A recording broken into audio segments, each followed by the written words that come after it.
Hi, welcome to the Frank and Lizzie Show. I am Frank Avalos. I'm your co-host, and I have the lovely co-host with me, and that's Lizzie Faust. Welcome.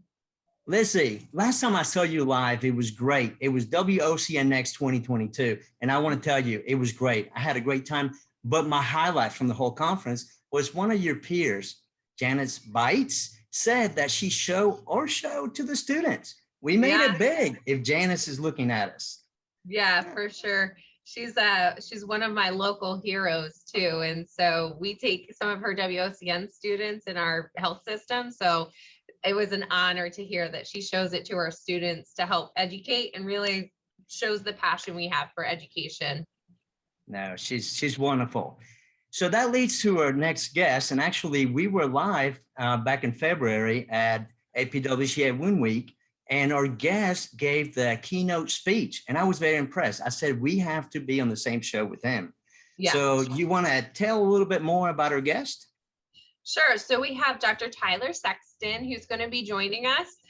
He is well known in the wound care community, and he's got quite a story to tell. So welcome, Dr. Tyler Sexton. Hey, thanks, Frank and Lizzie. It's happy to be here, and I'm excited to be with you guys. Yeah, I am too. And Tyler, you know, I Googled you and it kept saying, are you 5'10"? And do you play defensive back for the Lions? Because it said that you played football. Is that true?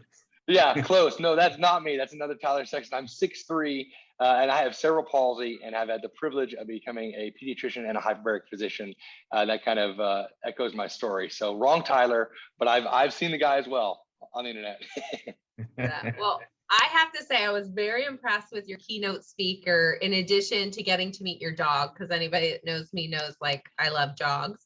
However, I was in Turks and Caicos last week and I was thinking of you because I saw all the scuba divers and I went snorkeling and I felt like I would dive down for a shell and I would feel all that pressure in my ear. And I was I know you also as the Caribbean hyperbaric guy. So why don't you tell our audience a little bit more about how you got to this point to become a pediatrician with cerebral palsy and what kind of your journey was? Sure. So that I'll give you the 10,000-foot view. And I was a 28-weeker. I was told I'd never walk, talk, or even be a doctor. They said that they would keep my body warm so they could hold me for the last time before they buried me. There wasn't much hope for my survival. They said that if I did survive, like I said, I'd be blind and wouldn't do much of anything. So my parents didn't have much hope for my survival. Well, fast forward 16 surgeries later, months of hospital care. By the grace of God, I took, and God turned a tragedy into a triumph. And that kind of, as I got older, I still obviously couldn't sit up. And by the time I was 15 months old, my parents took me to a doctor and had an MRI and I was diagnosed with cerebral palsy. Well, didn't come easy. You know, I encountered a lot of being made fun of, a lot of mistreatment, a lot of bullying. And I always knew because of my back, you know, I was always on my back having surgeries. And when 90% of your livelihood or your childhood, your back's on a gurney, you learn to trust in something greater. And my faith was important to me, but I knew I wanted to be a doctor that gave hope to people and a doctor that gave hope to patients. Because when I say I know how you feel and mean it. And my story, although is one of pain and suffering, I don't focus on that. I focus on the victory and how we're all handicapped. Mind the world can see, but we're all struggling with something. We all wish we could change something about ourselves. And that kind of amplified and moved me to my career. Well, fast forward into college, I wasn't well received. I was made fun of in college and I was mistreated because of my disability. Matter of fact, I went off to college, you know, young, dumb, 18-year-old kid. And I saw an advisor, you know, and I said, I want to be a doctor. And they said, you need to pick a different career. And I said, I need to pick a different advisor. So I found another one. And I went to a second one and I said, I want to be a doctor. And they said, well, we can do that, but let's try to come up with a different career. I said, I want to pick another one. So I found a third one and I said, listen, I know I'm a young, dumb, 18-year-old kid. I know what I'm about to tell you is crazy, but I want to be a doctor. And she said, okay. And she mapped that out for me. I didn't know what that was going to take, but that led me to a lot of rejection in medical schools in the United States. So much so that I had to end up go to the Caribbean. Now, as Providence would have it, the Caribbean is where I went to medical school. I went on an island of St. Eustatius, the University of St. Eustatius School of Medicine. I did my residency at the USA Women's and Children's Hospital, and fell in love with hyperbaric medicine for a lot of reasons. I was a scuba diver. It's where I found freedom in the water. But I started Caribbean hyperbaric medicine. I became a Dan physician, started working with the American College of Hyperbaric Medicine. And today I have the unbelievable privilege and honor of serving as its president. So I turned my passion into action and into a meaningful career. And I've treated hundreds of divers in the Caribbean. And I turned, because I lived in the Caribbean for over 20 months, and I turned, 6 or 7 hyperbaric facilities that I helped create or open or manage. We're all over the Caribbean. Now, as you said, Turks and Caicos, Curacao, Statia, Grenada. Caribbean hyperbaric medicine has kind of been a staple in that region. And we get to serve kids, adults, dive accidents, your typical treatments or indications for hyperbaric medicine. It's been a blast. Wow. That's amazing, Liz. And all that from having a right counselor. That's great. Yeah, it really shows the impact. Yeah, but Tyler, I was impressed when I heard your story, your full story. I know we're doing a short version of it, but can you tell us how these challenges that you overcome? And I'm going to tell you that you are what people look up to. You're a hero. But how did that challenge is helping your wound care patients be a better doctor? Well, I don't know if I'd call myself a hero, but it is an honor to use what I've been through, and that's humbling for you to say. But it definitely, I think it helps me more than anything else, given the empathy. As I said before, we're all handicapped. I view it as like a mosaic. We all you look at your life and you wonder why this is happening or why this is happening. And when you look at a mosaic up close, it doesn't make much sense, right? But when you pan back and you look at the picture, that picture is perfect. And I found very quickly in my career that cerebral palsy, looking very closely at the pain, at the trials, at the tribulations, I was able to take my disability and turn it into my ability, into my purpose. And I was able to channel that uncertainty of what my future was going to hold. And I was able to take it and say, hey, I know how you feel and mean it. I can use it to impact people in a better way. And now I can take it, wounds, I've learned very quickly, wounds are people, they're nasty, right? I love them. You love them. I love people. I'm not saying that we hate wounds. We love them. And I want to help people heal, but that's the difference. So for a long time in my career, my cerebral palsy was a wound. I was ashamed of it when I was younger. I was scared of it, right? When I embraced it and learned to heal, healing came in the midst of my scars. And that's really what I was able to transcend into wound care. And I took my passion, especially in pediatrics. These kids are bedridden. They were getting amputations. And in kids, you don't have to do, you have to do good wound care, but you don't have to have all the fancy stuff that you have to do with adults that we use. And I do adult wound care all the time. But in kids with quality wound care and support, they're going to learn to, they're going to heal. And I learned how to take, they were bedridden. I learned how to use their stories and show them that they're superheroes, that they're special. And with the right application, we were able to bring dramatic healing through using hyperbaric medicine. And a lot of my kids had CPE and spina bifida and special needs. And I was able to kind of put that together and make it a ministry on top of an incredible medical practice. And it kind of spans over a couple different states. That's awesome. I can't even tell you. I know your keynote speech at Wound Week 2022 was just so powerful.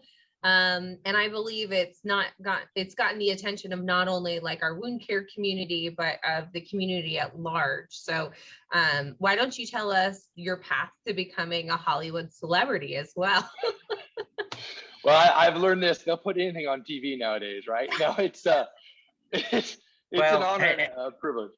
And Tyler, Liz, before he goes on to what's coming next, what people don't know, my daughter watches all these shows. She watches The Good Doctor. And so they base some of the episodes on Tyler, so I'm telling my daughter, I'm meeting with a celebrity today. Not just you, Liz, but of course, Tyler. Well, that's true. They did. And I'll tell you a story about that with The Good Doctor. I wrote a book, or 2 books, actually, one called God Bless These Little Legs and No Such Thing as Can't. And for those of you out there that might have seen The Good Doctor, I want to tell you a story about the episode where Sean Murphy puts a scalpel in his pocket from his brother. Now, those of you who don't know about The Good Doctor, that's an autistic, individual who is a surgical residency, who's combating some stigmatas about having a disability. Well, that story comes out of mine, actually. It's very humbling. Like you said, some episodes were written about kind of my journey through young doctorhood into now old. And when I was younger, I came home one day and I asked my mother what was wrong with my legs. And she knew this question was coming. She didn't know exactly how to answer it. She didn't know what was going on, but I was a big Sesame Street character fan. And she took Bert, who was my favorite character, and she said, why don't you go to sleep? When you wake up from your nap, I'll tell you. And she took Bert, who was on the hearth of the fireplace, and she cut both of his arms off with a butcher knife. And I promise she's not crazy. It gets better. Hopefully you guys can see him. But she put him back down. And of course, when I got back out of bed, I said, what in the world happened to Bert's arms? And she said, when I was asleep, that Bert was in an accident, that he lost both of his arms in this accident, that the world would label him as handicapped. But that doesn't mean that he can't be Ernie's best friend, that he can't hang out with the Sesame Street gang, and that he can't do everything he needs to do. And I said, like my legs. She said, just like your legs. At the time, that's all I really needed. But fast forward almost 20 years from that point, and I was struggling a lot in college, like I was telling you. I didn't know what was going to happen. I didn't know if I could be the same man you see today, excited for life, desiring to serve people, put my whole heart and soul in my medicine and my faith. And my mom came to me when I was in college, and she wanted me to make me a promise. She wanted me to be known as the doctor that carries Bert in his pocket, so that when these kids or these adults come by to you, that I could pull this story out and tell them a story of a young boy that is special, but they could achieve his dreams, and he's just a little bit different. And so I'm known as the doctor that carries Bert in his pocket. Well, that story came off of the Scalpel and the Good Doctor. Well, fast forward that, and my book has been picked up for a national movie, and we're actually in the process of going through all these crazy casting calls and some unique things. So you're looking at 2023 to have a movie about my life that is incredibly humbling.